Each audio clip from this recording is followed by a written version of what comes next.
Hi friends, welcome to our channel. ఈరోజు మేము తోటకూర రెసిపీ చేయబోతున్నాం. ముందుగా ఒక కడాయి పెట్టుకోండి. అందులో నూనె పోసుకోండి. ఆ తర్వాత కొన్ని పచ్చిమిర్చీలను వేయండి. ఆ తర్వాత కొంచెం పసుపు వేసుకోండి. అన్నింటినీ బాగా కలుపుకోండి. ఆ తర్వాత మనం ముందుగానే వాష్ చేసి పెట్టుకున్న తోటకూరను కొద్దిగా వేస్తూ ఉండండి.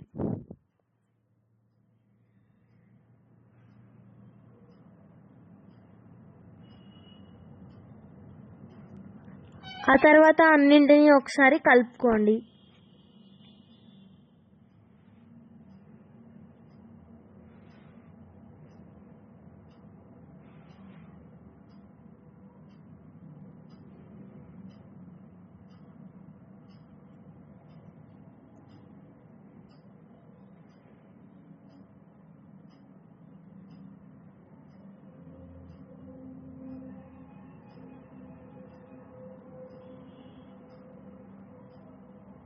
ఇప్పుడు తగినంత సాల్ట్ వేసుకోండి.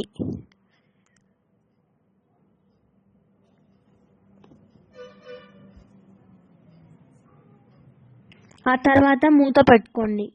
ఒక 15 మినిట్స్ తర్వాత తీసి చూస్తే నీళ్ళు అవే వచ్చేసి ఉంటాయి. మనం పోయవలసిన అవసరం ఉండదు. అంతా ఒకసారి మంచిగా కలుపుకోండి. అంతా బాగా ఫ్రై అయ్యేలా కలుపుకోండి. ఆ తర్వాత మళ్ళీ మూత పెట్టండి. 5 మినిట్స్ తర్వాత చూస్తే తోటకూర బాగా ఉడుకుతుంది.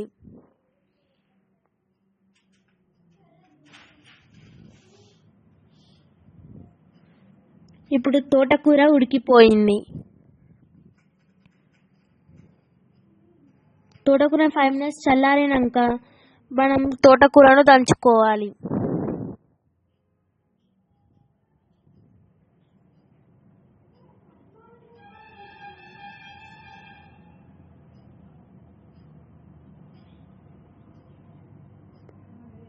తోటకూర మంచిగా పేస్ట్ అయ్యేలా దంచుకోండి.